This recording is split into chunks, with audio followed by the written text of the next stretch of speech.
আজকের গল্প রক্তলেখা ট্রেন লাইনে। রাত তখন প্রায় 3টে। ঘন কুয়াশায় ঢাকা ট্রেন লাইন, আশেপাশে নীরবতা, মাঝে মাঝে বাতাসে ঝিঁঝি পোকার ডাক, আর দূর থেকে ভেসে আসা হুইসেলের শব্দ শোনা যায়। এই ট্রেন লাইনের পাশেই ছিল ছোট্ট গ্রাম গুণধরপুর। এই গ্রামের মানুষরা বিশ্বাস করত ট্রেন লাইনের উপর এক ভয়ঙ্কর আত্মার অস্তিত্ব আছে। কেউ রাতের বেলা একা ট্রেন লাইনের ধারে গেলে আর ফিরে আসতে পারে না। গল্প প্রচলিত ছিল বহু বছর আগে এক নারী এই লাইনের উপর আত্মহত্যা করেছিল। কেউ বলে তাকে ঠেলে ফেলা হয়েছিল, আবার কেউ বলে সে নিজেই ঝাঁপ দিয়েছিল। এক রাতে শহর থেকে ফিরছিল দীপেন।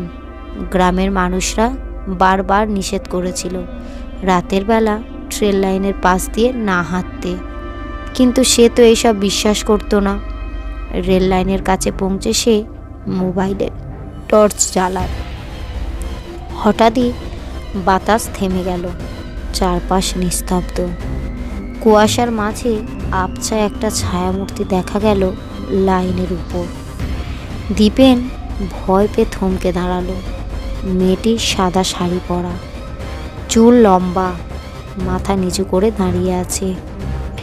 ধীরে ধীরে সে মুখ তুলল। চোখ দুটো একদম ফাঁকা, গভীর অন্ধকার।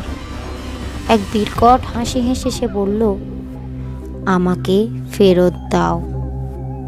দীপেন দৌড় দিল, কিন্তু আশ্চর্যের ব্যাপার, সে যতই দৌড়ায় মেয়েটি ততই কাছে আসে। হঠাৎই ট্রেনের হুইসেলের শব্দ। দীপেন দেখল সামনে একটা ট্রেন আসছে, কিন্তু ট্রেনের আলোয় মেয়েটি দেখা যাচ্ছে না। মুহূর্তের মধ্যে ট্রেন দীপেনের গা ঘেঁষে চলে গেল।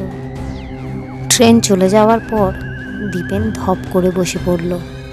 তার শরীর ঠান্ডা হয়ে গেছে, হাত পা কাঁপছে, কিন্তু সে বেঁচে আছে। মাথা নিচু করে যখন সে নিজের দেহ স্পর্শ করতে গেল, তখনই অনুভব করল কিছু একটা তার ঠিক পেছনে দাঁড়িয়ে আছে।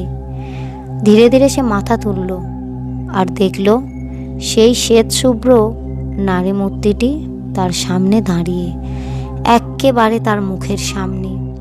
মেয়েটি ফাঁকা চোখের গভীর অন্ধকার থেকে এক অশরীরী কণ্ঠ বের হলো, আমাকে ফেরত দাও। তুমি কি শুনতে পাচ্ছ? আতঙ্কে দীপেনের মুখ থেকে কোনো আওয়াজ বের হলো না। সে উঠে দাঁড়ানোর চেষ্টা করলো, কিন্তু শরীর যেন অবশ হয়ে গেছে। হঠাৎ করে একটি ঠান্ডা হাত তার ঘাড়ের পেছনে স্পর্শ করলো, আর পরক্ষণে চারপাশ সব অন্ধকার হয়ে গেল। পরদিন সকালে গ্রামের লোকেরা ট্রেন লাইনের পাশে দীপেনের নিথর দেহ পড়ে থাকতে দেখল। মুখ হাঁ করে আছে, চোখ দুটো বিস্ফারিত। কেউ জানে না সে কি দেখেছিল, তবে সবাই জানে সে আর ফিরতে পারেনি। সেই রাতে আবার কুয়াশার মধ্যে কেউ ফিসফিস করে বলে উঠল, আমাকে ফেরত দাও। গল্পটি কেমন লাগলো কমেন্ট করবেন এবং একটা লাইক করবেন। আরও এইরকমই নতুন নতুন ভূতের গল্প শুনতে চ্যানেলটিকে সাবস্ক্রাইব করবেন।